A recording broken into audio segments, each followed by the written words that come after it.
I'm Allison from HealthNutNation.com, your certified nutritional consultant. Today we're going to talk about smoothies, and we're going to talk about some of the more creative ingredients that we can put in a smoothie to up its nutritional content. Whether that is protein, fat, or carbohydrates, we're going to go through many different choices that are appropriate for the paleo and 4-hour body diet.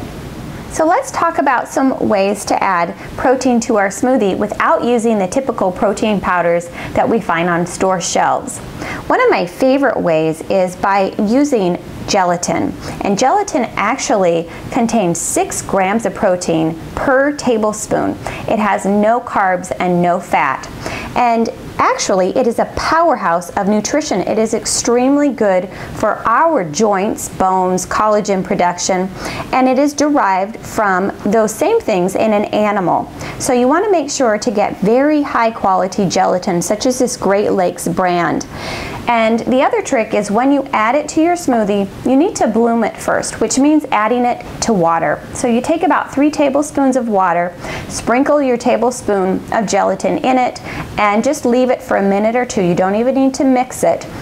And it'll absorb the water, and you can just put that right into your smoothie. This helps keep it from having any sort of texture, and you won't even know that it's in there. It has no flavor, no texture. The other item that I really like to add are nutritional yeast flakes. They have a lot of nutrition, and these are not the typical yeast that you'd find to make bread with. This is a completely different product, also known as brewer's yeast. Now, in this brand that I got, it only has 8 grams of protein for 1.5 tablespoons. It also has 7 grams of carbs and 6 grams of fiber, which help cancel out those carbs. Now, this will not add any flavor or texture to your smoothie. You will not even know it's there. You will just get the nutritional benefits from it. More protein options. Cottage cheese makes a great replacement for whey protein powder. Not only is it more inexpensive, it's also more of a whole foods. 1/4 cup contains 7 grams of protein, 2.5 grams of fat, and 1.5 grams of carbs. Now, if you're not a big fan of the flavor of cottage cheese, put it in your smoothie. You won't even taste it in there. Keep in mind that cottage cheese has quite a bit of salt, so you don't want to add more than 1/4 to 1/2 cup to your smoothie. Nut butters are a great way to not only get flavor, fat, and protein in your smoothie. This is 2 tablespoons of peanut butter, which has 7 grams of protein, 16 grams of fat, and 6 grams of carbs. Now, if you are worried about that much fat, then you can always try using this powdered peanut butter. It has 5 grams of protein, 5 grams of carbs, and 1.5 grams of fat in that same 2 tablespoons. It also has a really peanut buttery flavor that you will love.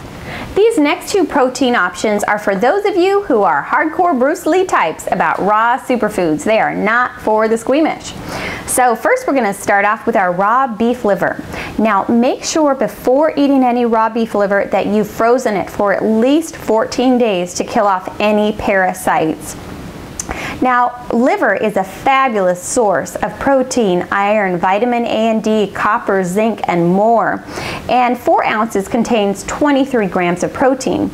Now, in our shake, we're only going to put about this much, which is only 1/2 ounce. So we're not getting a lot of protein from this, only 2.25 grams.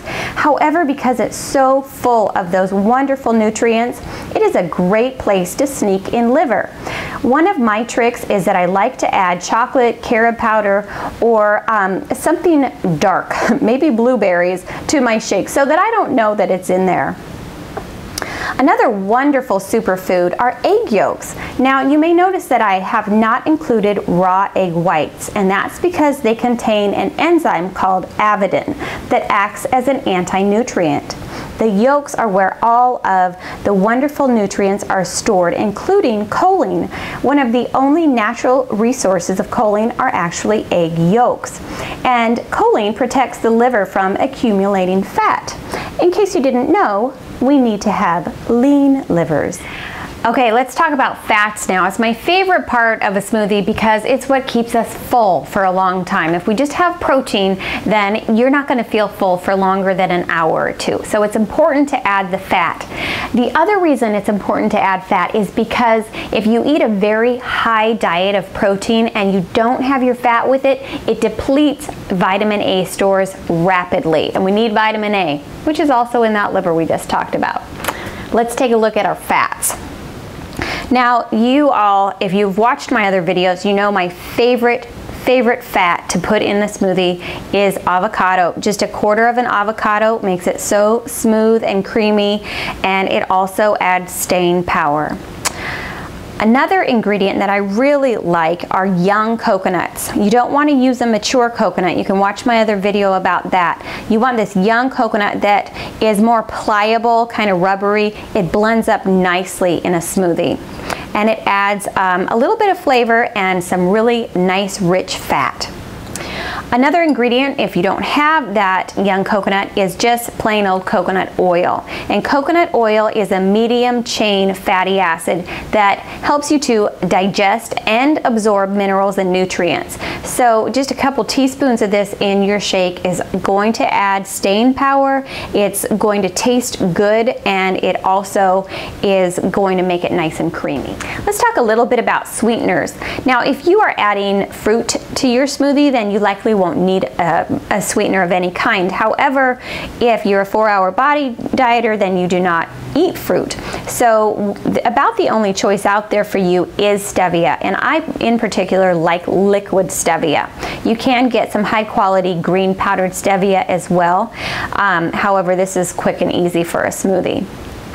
Now, paleo dieters, honey is a fabulous choice, especially raw honey, and you want to make sure that you get it from a reputable source because much of the honey out there right now is being cut with high fructose corn syrup, and it's also not necessarily raw. So if you know where it's coming from, then you're going to get a honey that is absolutely wonderful for you, high in antioxidants, and tastes great as well. I hope that you'll give one or all of these various ingredients a try in your next smoothie. Please leave your favorite combinations in the comment section below. And if you need a little bit of inspiration, check out some of my other smoothie videos.